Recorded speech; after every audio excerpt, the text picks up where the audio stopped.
নমস্কাৰ ছাত্ৰ ছাত্ৰীসকল ষ্টাডি ৰেছফুলি ইউটিউব চেনেলটোলৈ তোমালোকক স্বাগতম জনাইছো। জিৰ এই ভিডিঅ'টিত আমি একাদশ শ্ৰেণীৰ ইংৰাজী পাঠ্যপুথি হৰ্ণবিলৰ প্ৰথমটি কবিতা এ ফটোগ্ৰাফৰ শেষত দিয়া প্ৰশ্নবোৰৰ উত্তৰসমূহ অসমীয়াত আলোচনা কৰিম। Please like, share, comment and subscribe to my channel for more videos. ব'লা তেন্তে ভিডিঅ'টি আমি আৰম্ভ কৰোঁ। প্ৰথমতে দিছে infer the meanings of the following words from the context paddling transient. Now look up the dictionary to see if your inference is right. ইয়াত কৈছে প্ৰসংগৰ পৰা নিম্নলিখিত শব্দবোৰৰ অৰ্থ অনুমান কৰা পেডলিং ট্ৰেঞ্জিয়েণ্ট।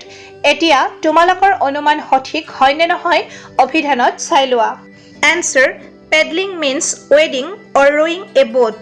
এতিয়া পেডলিং মানে হৈছে পানী বোকা আদিৰ মাজেৰে খোজকাঢ়ি যোৱা আৰু ৰয়িং হৈছে পানীৰ মাজেৰে বঠাৰ সহায়ত নাও পাৰ কৰি নিয়া কাৰ্য। নেক্সট আহিছো ট্ৰেঞ্জিয়েণ্টলৈ। ট্ৰেঞ্জিয়েণ্ট মানে হৈছে অস্থায়ী। এতিয়া আমি ডিক্সনাৰী মিনিংছলৈ আহিছো। পেডলিং মিন্স ৱাকিং or standing with bare feet in shallow water. খালী ভৰিৰে পানীত থিয় হোৱা বা খোজ কঢ়া। Next transient means staying in a place for only short time, মানে এডোখৰ ঠাইত অতি কম সময়ৰ বাবে থকা। নেক্সট আমি আহিছো থিংক ইট আউট পৰ্চনটোলৈ, য'ত আমাক কেইটামান কুৱেশ্যনৰ বিষয়ে চিন্তা কৰিব দিয়া হৈছে। Question number 1, what does the word cardboard denote in the poem? Why has this word been used? Question number 1ত সুধিছে কবিতাটোত কাৰ্ডবৰ্ড শব্দটোৱে কি বুজাইছে? এই শব্দটো কিয় ব্যৱহাৰ কৰা হৈছে? Answer: The word cardboard denotes the photograph pasted on a hard, thick paper.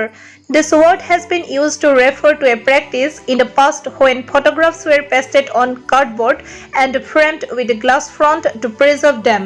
ইয়াত কৈছে যে কাৰ্ডবৰ্ড শব্দটোৱে কঠিন ডাঠ কাগজত পেষ্ট কৰা ফটোগ্ৰাফ বুজায়। এই শব্দটো অতীতত এটা অভ্যাসক বুজাবলৈ ব্যৱহাৰ কৰা হৈছিল যেতিয়া ফটোবোৰ কাৰ্ডবৰ্ডত পেষ্ট কৰা হৈছিল আৰু সেইবোৰ সংৰক্ষণ কৰিবলৈ সন্মুখটো কাছেৰে ফ্ৰেম কৰা হৈছিল। Question number 2, what has the camera captured?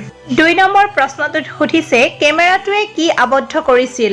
Answer: the camera has captured the 3 girls, the poet's mother and her 2 cousins, Betty and Dolly, in their swimming dresses, with the poet's mother in the middle and 2 cousins on either side holding her hands and walking with bare feet in sea water.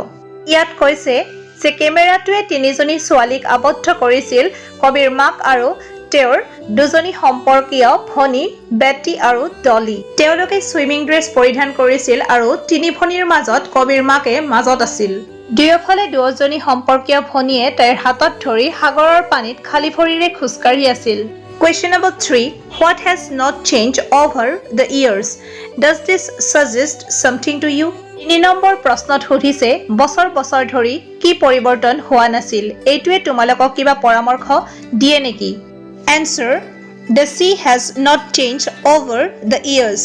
Its waves are as fresh, shining and tireless as they were years ago. The changelessness of sea reminds us of the changes in human face with advancing age. ইয়াত কৈছে বিগত বছৰবোৰত সাগৰত কোনো সলনি হোৱা নাছিল। এই ঢৌবোৰ বহু বছৰ আগৰ দৰেই সতেজ, উজ্জ্বল আৰু অক্লান্ত। পৰিৱৰ্তনহীনতাই আমাক আগবাঢ়ি অহা বছৰৰ সৈতে মানুহৰ মুখমণ্ডলৰ পৰিৱৰ্তনৰ কথা মনত পেলাই দিয়ে। Question number 4, the poet's mother looked at the snapshot. What did this love indicate? 4 number প্ৰশ্নত সুধিছে কবিৰ মাকে স্নেপশ্বটটো দেখি হাঁহিছিল। এই হাঁহিটোৱে কি সূচায়?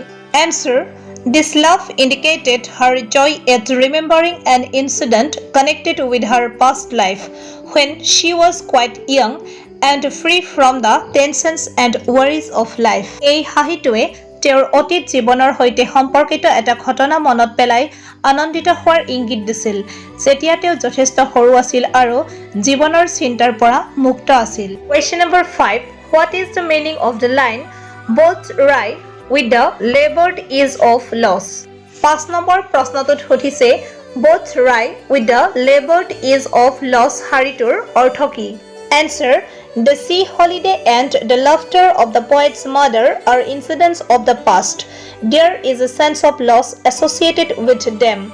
Both are amusing yet disappointing, as the state of feeling comfortable or relaxed is unnatural or forced one.